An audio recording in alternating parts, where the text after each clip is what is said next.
खुलुमबाय बेयो बड'लेण्ड इंखं टेलिभिजन दिनै 11 अक्ट'बर 2022 मंगलबार खालि सानसेनि बरादखौ नोंथांमोननि खाथियाव लाबोदों आं सदानन्द दैमारिया।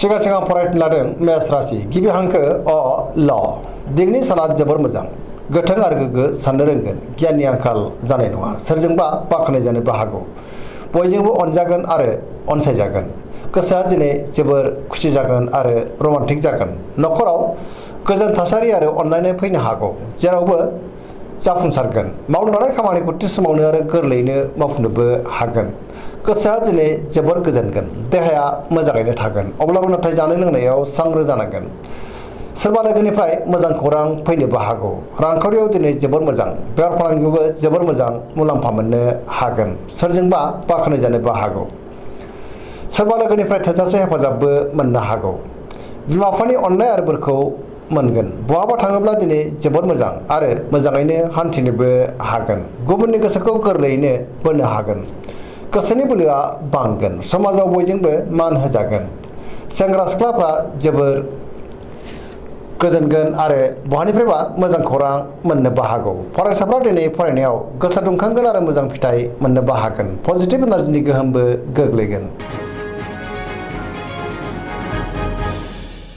वृष राशि गिबि हांखो इ उ ब दिनैनि सानाव मोजां आरो गाज्रिनि गेजेरजों बाबेरलांगोन गोसोखौ दिनै जोबोर उसाव बादाव मोननो हागौ गोसोनि बोलोआ लोरबां जागोन मावनो लानाय खामानिखौ थि समावनो मावफुंनो गोब्राब जागोन माबा नङा माबा मोनसे हेंथा फैनोबो हागौ समाजाव मान मोनगोन रांखावरियाव मोजां अब्लाबो नाथाय खरसाया बांनो हागौ बेफार फालांगियाव मोजां होनजायो नखराव बिसि फिसायनि गेजेराव अननानै फैगोन देहाया दिनै बारा मोजां थानाय नङा गोबां रोखोमनि देहायारि जेंनाजों मोगा मोगि जानांनो हागौ जानाय लोंनायाव सांग्रां जानांगोन सानाय सुनाय बेरामाबो बांनो हागौ गुबुननि हेफाजाब मोननो हागोन सोरबा लोगोनिफ्राय हेफाजाबबो मोननो हागौ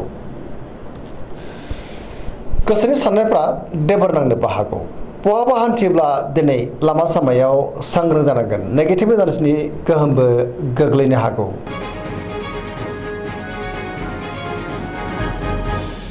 मिथुन राशि गिबि हांखो क स दिनैनि साना जोबोर मोजां बयजोंबो अनजागोन आरो अनसायजागोन माबा मोनसे मोजां खौरां मोननोबो हागौ गोबां मोजां खाबु फैनोबो हागौ गोबां बिथिङावनो जाफुंसारगोन सोरजोंबा बाख्नायजानो हागौ गोसोखौ दिनै जोबोर गोजोननाय मोनगोन गोसोआव गोग्गो आरो गोथों साननाय फैगोन गियाननि आंखाल जानाय नङा देहाया मोजाङैनो थागोन अब्लाबो नाथाय जानाय लोंनायाव सांग्रां जानांगोन रांखावरियाव मोजां बेफार फालांगियावबो मोजां होनजायो नखराव अननानै फैगोन समाजावबो दिनै मान मोनगोन गोसोनि बोलोआ बांगोन मावनो लानाय खामानिखौ थि समावनो आरो गोरलैयैनो मावफुंनोबो हागोन सोरबा लोगोनिफ्राय थोजासे हेफाजाब मोननोबो हागौ गुबुनजों मोजां सोमोन्दो लाखिनो रोंगोन बहाबा थाङोब्ला दिनै जोबोर मोजां आरो मोजाङैनो हान्थिनो हागोन लाइमोनफोरनि गोसोआ दिनै जोबोर रमान्टिक जागोन आरो गावबा गावनि गोसोनि साननायखौ फोरमायलायनोबो हागोन पजिटिभ एनार्जिनि गोहोमबो गोग्लैगोन।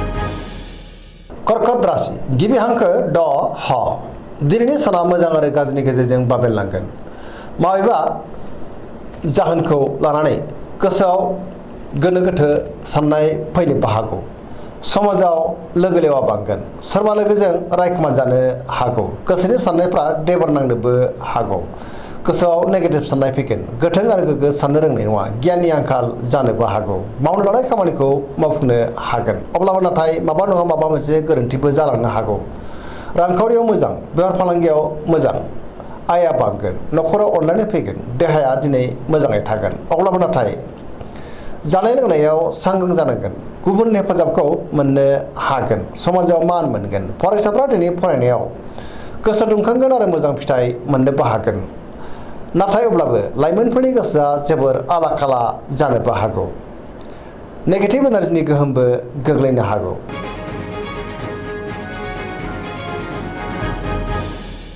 सिंह राशि गिबि हांखो म ट दिनैनि साना जोबोर मोजां अब्लाबो नाथाय अनलायनायनि आंखाल नुजानोबो हागौ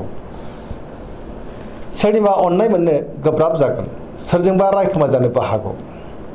गोसोखौ जोबोर उसुखुथु मोनगोन, समाजाव मान मोनगोन, गोसोआव गोग्गो आरो गोथों साननाय फैगोन। मावनो लानाय खामानिखौ थि समावनो आरो गोरलैयैनो मावफुंनोबो हागोन। सोरबा लोगोनिफ्राय हेफाजाबबो मोननो हागौ।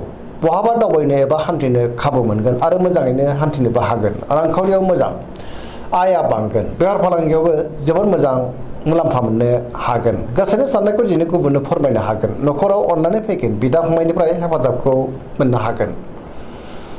गुबुननि गोसोखौ बोनोबो हागोन। देहाया मोजाङै थागोन, अब्लाबो नाथाय जानाय लोंनायाव सांग्रां जानांगोन। पजिटिभ एनार्जिनि गोहोमबो गोग्लैनो हागौ। कन्या राशि गिबि हांखो फ ट। दिनैनि साना जोबोर मोजां। माबा मोनसे मोजां खौरां मोननो हागौ।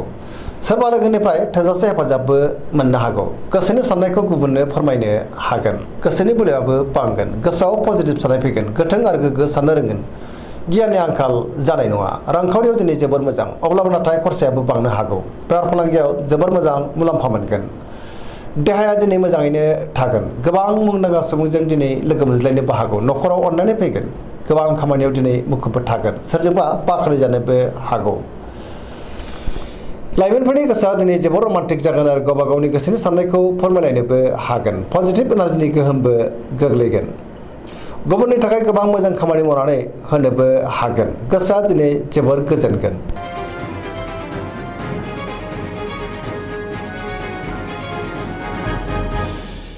तुला राशि गिबि हांखो र ट। दिनैनि साना जोबोर मोजां। समाजाव लोगो लेवा बांगोन। गोसोनि साननाया जाफुंगोन।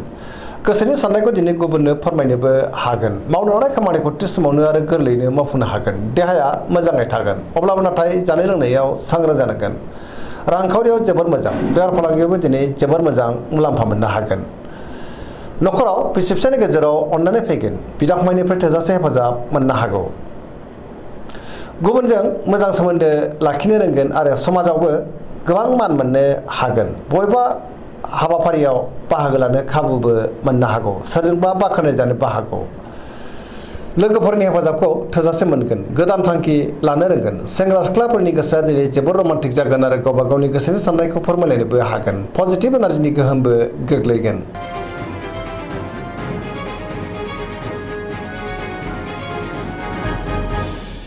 वृश्चिक राशि गिबि हांखो न स। दिनैनि साना जोबोर मोजां।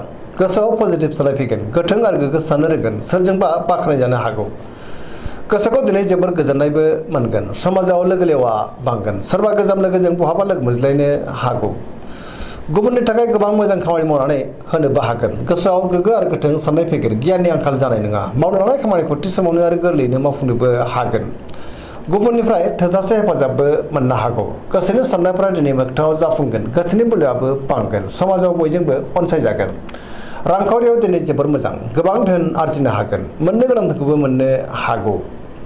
बेफार फालांगियाव दिनै जोबोर मोजां। देहाया मोजाङैनो थागोन। गुबुननि हेफाजाबखौबो थोजासे मोननो हागौ। फरायसाफ्रा दिनै फरायनायाव गोसो दुंखांगोन आरो मोजां फिथाइ मोनगोन। लाइमोनफोरा जोबोर रमान्टिक जागोन आरो गावबा गावनि गोसोनि साननायखौ फोरमायलायनोबो हागोन।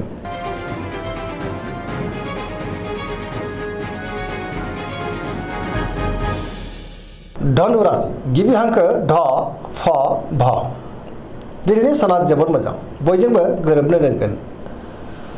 हरखाबै मोजां खौरां फैनोबो हागौ। गोसोआव गोग्गो आरो गोथों साननाय फैगोन। गियाननि आंखाल जानाय नङा। मावनो लानाय खामानिखौ थि समावनो आरो गोरलैयैनो मावफुंनोबो हागोन। गोसोनि साननाया मोगथाङाव जाफुंगोन। रांखावरियाव दिनै जोबोर मोजां, अब्लाबो नाथाय खरसायाबो बांनो हागौ। बेफार फालांगियाव जोबोर मोजां। समाजाव बयजोंबो मान होजागोन।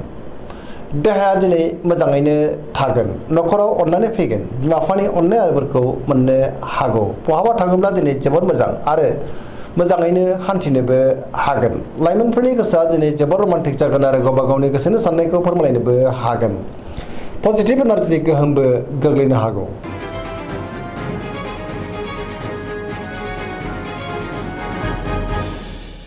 मकर राशि गिबि हांखो ख ज। दिनैनि साना मोजां आरो गाज्रिनि गेजेरजों बाबेनलांगोन। गोसोनि बोलोआ लोरबां जागोन। गोसोनि साननाय आरो लुबैनायफ्रा देबर नांनो हागौ। मावनो लानाय खामानिखौ मावफुंनो गोब्राब जागोन। माबा नङा माबा मोनसे हेंथा फैनोबो हागौ। रांखावरियाव बारा मोजां नङा। खरसायाबो बांनो हागौ। मोननो गोनांखौ दिनै मोननो हागोन। बेफार फालांगियाव जोबोर मोजां। गुबुनजों मोजां सोमोन्दो लाखिनोबो रोंगोन। मावनो लानाय खामानिखौ थि समावनो मावफुंनो गोब्राब जानोबो हागौ। गोदान खामानियाव आखाइ होजेननो गोब्राब जागोन। न'खराव अनलायनाय फैगोन। बिदा फंबायनिफ्राय हेफाजाब मोनगोन। देहाया मोजाङैनो थागोन। सेंग्रा सिख्लाफ्रा गावबा गावनि गोसोनि साननायखौ फोरमायलायनो हागोन। फरायसाफ्रा दिनै फरायनायाव गोसो दुंखांगोन आरो मोजां फिथाइ मोननोबो हागोन।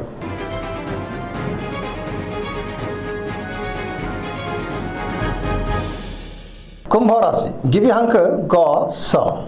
दिनैनि साना जोबोर मोजां। न'खराव आरो समाजाव अनलायनाय फैगोन।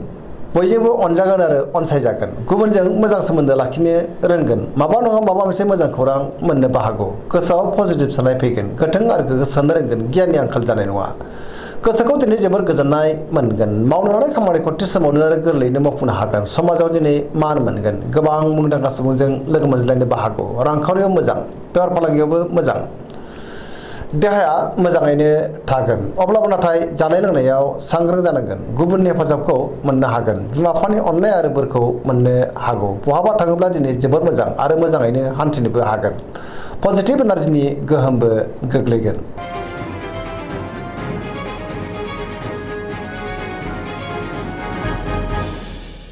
मीन राशि गिबि हांखो ड स। दिनैनि साना जोबोर मोजां। बयजोंबो अनजागोन आरो अनसायजागोन। गोजोन आरो गाहाम थासारिखौ मोननो हागोन। सिगांनि बबेबा जेंनाखौ दिनै गोरलैयैनो सुस्रांनो हागोन। गोसोखौ दिनै जोबोर गोजोननाय मोनगोन। गोसोआव पजिटिभ साननाय फैगोन। गोथों आरो गोग्गो साननो रोंगोन। गियाननि आंखाल जानाय नङा। गोसोनि बोलोआ दिनै बांगोन। गावनि गोसोनि साननायखौ गुबुननो फोरमायनोबो हागोन। देहाया मोजाङै थागोन। अब्लाबो नाथाय जानाय लोंनायाव सांग्रां जानांगोन। रांखावरियाव दिनै जोबोर मोजां। आयाबो बांनो हागौ। बेफार फालांगियाव दिनै जोबोर मोजां होनजायो। न'खराव अनलायनाय फैगोन। गुबुननिफ्राय थोजासे हेफाजाबबो मोननो हागौ। सोरजोंबा बाख्नाय जागोन। लाइमोनफोरनि गोसोआ दिनै जोबोर खुसि जागोन आरो गावबा गावनि गोसोनि साननायखौ फोरमायलायनोबो हागोन। सरासनस्रायै दिनै साना जोबोर मोजां आरो मोजाङैनो बारग'लांगोन। दिनैनि राशि फरायथिनाया एसेनोसै। जोबनायाव बेखौनो खावलायो जाहाथे नोंथांमोना सानफ्रामबो जोंनि बे बड'लेण्ड इंखं टेलिभिजनखौ नायबाय थायो आरो साबस्क्राइब खालामो, लोगोसे लाइक खालामो आरो शेयार खालामो। एसेनोसै। गोजोन्थों।